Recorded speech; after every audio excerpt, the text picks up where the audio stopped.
Healthy food भन्ने बित्तिकै सधैँ बोरिङ हुनुपर्छ र हेल्दी पनि अनि टेस्ट पनि बबाल यो कोरियन राइस पेपर र्याप बनाएर देखाउँछ है साथीहरु। आज मैले यहाँ धेरै किसिमको भेजिटेबलहरु हालेको छु, काँक्रा, गाजर, गोपी अनि क्याप्सिकम अनि यो कोरियन केन्नी अनि प्रोटिनको लागि म्यारिनेट गरेको बीफ लिएको छु। हजुरहरुले चिकन अथवा अरु कुनै प्रोटिनहरु लिन सक्नुहुन्छ। मलाई यो राइस पेपर रोलको सबैभन्दा बेस्ट पार्ट के लाग्छ भने हेल्दी हुँदा हुँदै पनि बोरिङ लाग्दैन अनि अरु डाइट फुडहरु जस्तो ड्राई अनि टेस्टलेस पनि हुँदैन के।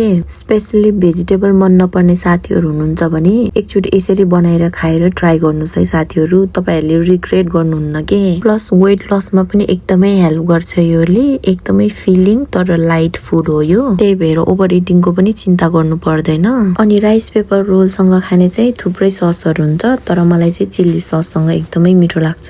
सो आजको भिडियो कस्तो लाग्यो साथीहरु कमेन्ट गरिदिनु होला अनि भिडियो अन्तिमसम्म हेरिदिनु भएकोमा धेरै धेरै धन्यवाद।